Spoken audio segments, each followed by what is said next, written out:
एक बार तो पी कर देख जरा इस प्रेम के प्याले को प्राणी, एक बार तो पी कर देख जरा। राधा नाम में कितनी शक्ति है, इस राह पे चल कर देख जरा। दुनिया का बन कर देख लिया।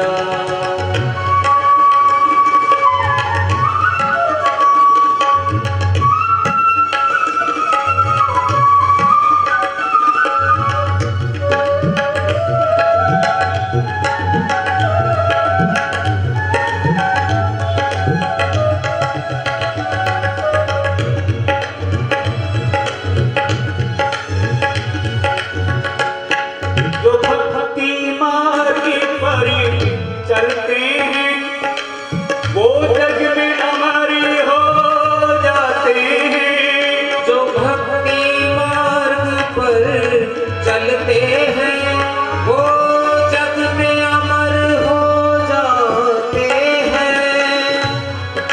श्री राधा राधा जो रटे, श्री राधा राधा जो रटे, श्री राधा राधा जो रटे, श्री राधा राधा जो रटे। तीन परे भव फंदे, इनको हृदय राखी है। श्री ब्रज गोकुल राधा राधा कहती ही, श्री राधा राधा कहते ही सब व्याधा मिट जाए। कोटि जन्म की आपदा श्री राधा नाम से जाए। तो भक्ति मार्ग पर चलते हैं वो जग में अमर हो जाते हैं। वो जग में अमर हो जाते हैं। वो जग में अमर हो जाते हैं। ये प्यारी हकीकी श्यामा की, ये प्यार हकीकी श्यामा की, नींद से जग कर देख जरा। ये प्यारी हकीकी श्यामा की, ये प्यार हकीकी श्यामा की, तू नींद से जग कर देख जरा। तू नींद से जग कर देख जरा।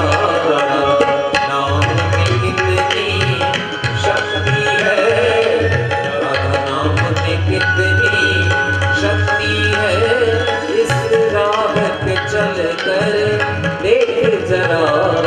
दुनिया का बन कर देख लिया, श्यामा का बन कर देख जरा।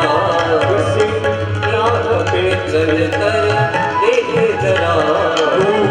नाम सुन कर देख जरा। एक बार तो पी कर देख जरा। नील से जग कर देख जरा।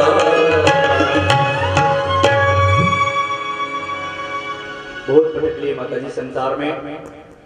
अब तो संसार के विषयों से अपने मन को हटाओ और परमात्मा के श्री चरणों में अपने मन को लगाओ। माता जी, परमात्मा के चरणों का आश्रय ले करके जो जीव जन्म और मरण के चक्कर से सदा सर्वदा के लिए मुक्त हो गया, उसी का मानव जीवन सफल समझो। इस प्रकार माता को उपदेश देकर के, माता से आज्ञा लेकर के कलकत्ता में संगम तीर्थ पर आए। समुद्र ने उनका वहां पर स्वागत किया। आज भी हमें वहां पर उनके दर्शन होते हैं। माता सरस्वती के किनारे देवहूति गई। वहां रहकर के स्नान ध्यान पूजा पाठ करते उन्हें सदगति प्राप्त हुई। इस प्रकार इस कपिल गीता को सुनने से श्रोता और वक्ता दोनों के अनेक अनेक पाप भस्म हो जाते हैं। कपिल गीता को सुना करके इस तीसरे स्कंद को प्रणाम किया गया और चौथे स्कंद में प्रवेश किया गया। चौथे स्कंद में 4 पुरुषार्थों की कथा बताई गई है। मनुष्य जीवन के 4 पुरुषार्थ हैं: धर्म, अर्थ, काम और मोक्ष। ये मनुष्य जीवन के 4 पुरुषार्थ हैं। हमारे शास्त्रों में इन पुरुषार्थों को जो लिखने का क्रम रखा है, इसमें भी एक विशेष रहस्य है। देखिए, इनको ऐसे क्यों कहा गया, ऐसे क्यों लिखा गया? धर्म, अर्थ, काम, मोक्ष। इसको यूं भी कहा जा सकता था, अर्थ, धर्म, काम, मोक्ष। इसको यूं भी कहा जा सकता था, काम, अर्थ, धर्म, मोक्ष। इसको यूं भी कहा जा सकता था, मोक्ष, अर्थ, धर्म, काम। ऐसे क्यों कहा गया है? पहले धर्म को, फिर अर्थ को, फिर काम को और फिर मोक्ष को। पहले धर्म, अंत में मोक्ष, बीच में अर्थ और काम। अर्थात मनुष्य के जीवन में धर्म और मोक्ष की प्रधानता है, अर्थ और काम गौण है। पहले धर्म को कहा गया, अर्थात मनुष्य के जीवन में धर्म की प्रधानता है, धर्म की प्रधानता होनी चाहिए। दूसरे नंबर पर कहा अर्थ, अर्थात धर्म की मर्यादा में रह करके अर्थ की प्राप्ति की जाए। अर्थ की प्राप्ति धर्म की मर्यादा में रह करके होनी चाहिए। तीसरे नंबर पर कहा काम, धर्म की मर्यादा में रह करके काम को प्राप्त किया जाना चाहिए। जब धर्म की मर्यादा में रह करके अर्थ को और काम को प्राप्त किया जाएगा, तो चौथे नंबर पर आया मोक्ष। मोक्ष की प्राप्ति तो स्वतः ही हो जाएगी। इस क्रम का यही रहस्य है। मनुष्य जीवन में धर्म की प्रधानता है, क्योंकि मरने के बाद में धन साथ में नहीं जाता है, धर्म साथ में जाता है। धर्म तो यह लोक और परलोक दोनों में सुख प्रदान करने वाला है।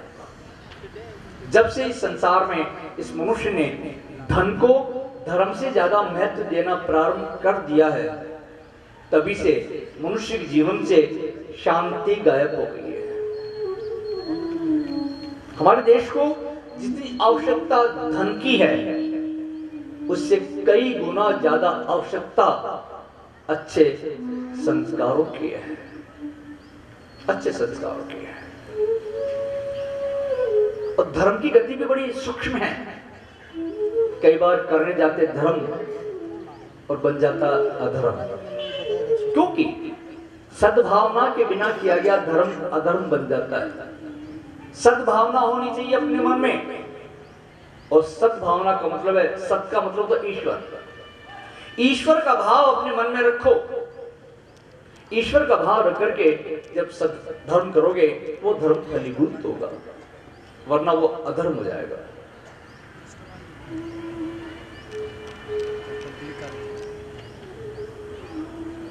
कई बार श्री कृष्ण ने असत्य भाषण रूपी अधर्म किया, लेकिन उनके मन में सबके प्रति सद्भावना थी, इसलिए अधर्म भी धर्म बन गया। जब महाभारत का युद्ध हो रहा था, द्रोणाचार्य का हाथ में जब तक शस्त्र थे, उन्हें जीतना असंभव था।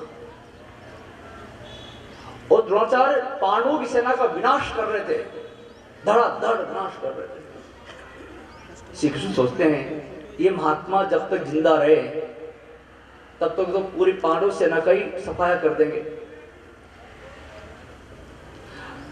और हाथ में जब शस्त्र रहता तो वो जीतना मुश्किल था। उसी समय एक अश्वत्थामा नाम का हाथी मारा गया। द्रोणाचार्य के पुत्र का नाम था अश्वत्थामा। श्री कृष्ण सोचते हैं यदि ये घोषणा करवा दी जाए कि अश्वत्थामा मारा गया तो पुत्र शोक के कारण ये युद्ध करना बंद कर देंगे।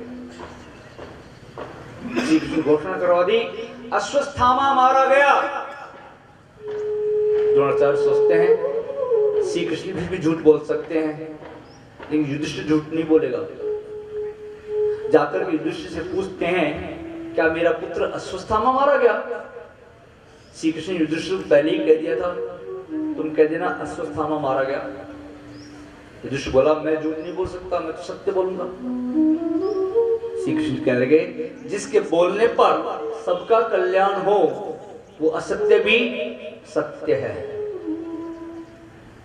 अरे तुमने सत्य बोलने का व्रत ले रखा, तुम बड़े सत्यवादी हो। और आगे आगे गाय जा रही है, पीछे पीछे कसाई जा रहा है, और तुमने तो सत्य बोलने का वचन, सत्यवादी हो तुम तो। कसाई ने पूछा गाय किधर गई? और तुम सत्यवादी हो, तुमने कह दिया गाय किधर गई? और तुम्हारा सत्य भी असत्य है। उस समय तुमने असत्य बोला गाय किधर गई, तो असत्य भी सत्य है। तो सबके कल्याण के लिए जिसके बोलने पर सबका कल्याण होता हो वह सत्य भी सत्य है। द्रोणाचार्य देव संपन्न ब्राह्मण है। ब्राह्मण को प्रथम तो युद्ध नहीं करना चाहिए, युद्ध नहीं करना चाहिए। और युद्ध करना ही यदि पड़े तो धर्म की रक्षा करने के लिए युद्ध करना चाहिए। ये देव संपन्न ब्राह्मण होकर के उस अधर्मी दुर्योधन का साथ दे रहे हैं। इसलिए इस समय इनके शस्त्र त्यागने में ही इनका कल्याण है। इसलिए बोल दो अश्वत्थामा मारा गया, ये शस्त्र त्याग देंगे तो और पाप करने से ये बच जाएंगे। युधिष्ठिर ने कह दिया अश्वत्थामा हता है, लेकिन झूठ बोलने का पाप ना लगे। इसे दबे होठों से बोल दिया नरो वा कुंजरो वा, मनुष्य या पशु ये पता नहीं, लेकिन अंतिम शब्द को सुन सके इससे पहले श्री कृष्ण ने शंखनाद करवा दिया।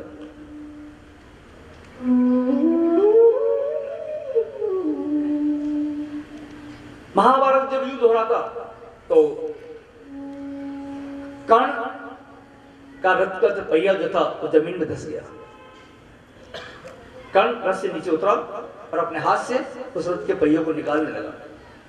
उस समय कर्ण के हाथ में शस्त्र नहीं थे, धनुष बाण नहीं था। श्री कृष्ण ने अर्जुन से कहा अर्जुन देखता क्या है, चला इस कर्ण पर बाण।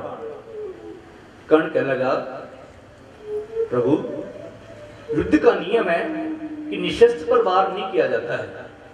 इस समय मैं निशस्त्र हूं, मुझ पर आप वार करा करके युद्ध के नियम का उल्लंघन कर रहे हैं, अधर्म आचरण कर रहे हैं। श्री कृष्ण कहने लगे कर्ण तूने अपने जीवन में कितने धर्म का पालन किया जो तू आज मुझे धर्म का उपदेश देने चला? जब भरी सभा में द्रौपदी को निवस्त्र किया जा रहा था उस समय तुम्हारा धर्म कहां चला गया था?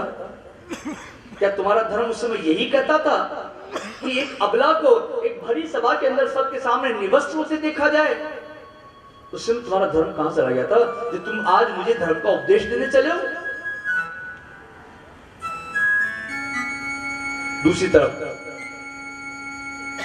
दक्ष ने धर्म रूपी यज्ञ किया, लेकिन उसके मन में शिव जी के प्रति कुभाव था, इसलिए वो यज्ञ भी धर्म रूपी यज्ञ अधर्म बन गया।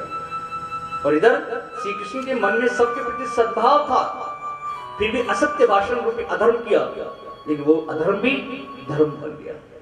इसलिए सद्भावना होना अत्यावश्यक है। मैत्री जी कहते हैं मैं अब कर्दम के कन्याओं का वंश का वर्णन करता हूं। मरीचि और कला के यहाँ कश्यप और पूर्णिमा नाम के 2 पुत्र हुए। अत्रि की पत्नी अनुसुया के यहाँ 3 पुत्र हुए, दत्तात्रेय, दुर्वासा और चंद्रमा।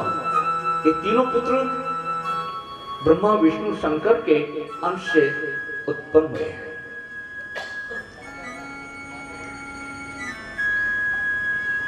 दक्ष प्रजापति की सबसे छोटी कन्या सती का विवाह शिव जी के साथ में हुआ।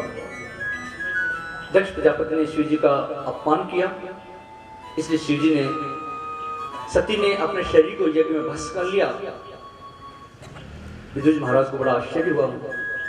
विदुष महाराज बैठे जी से प्रार्थना करते हैं, महाराज देवों में देव महादेव, ये देव थोड़ी हैं, ये तो महादेव, देवों में देव महादेव शिव जी के साथ में दक्ष प्रजापति ने वैर किया। बड़े आश्चर्य की बात है। महाराज की कथा मुझे विस्तार से सुनाने की कृपा करें। शिव जी कथा आ रही है, आइए 2 क्षण के लिए शिव जी को याद किया जाए, उसके बाद आगे कथा का हम लोग श्रवण करेंगे। आप सभी बड़ी श्रद्धा और भाव के साथ में हमारे साथ प्रभु के नाम का आश्रय लेंगे।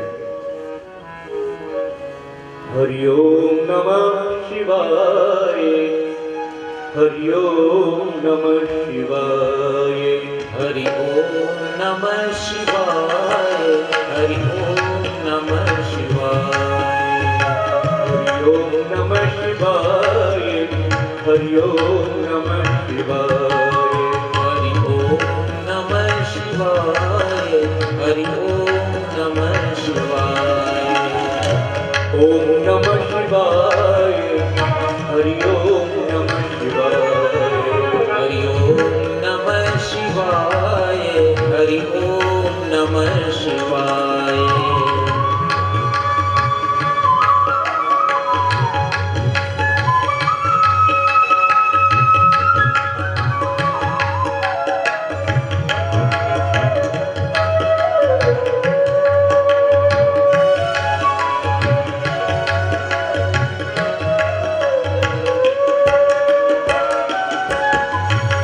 ओम नमः शिवाय, हरि ओम नमः शिवाय, ओम नमः शिवाय, हरि ओम नमः शिवाय, ओम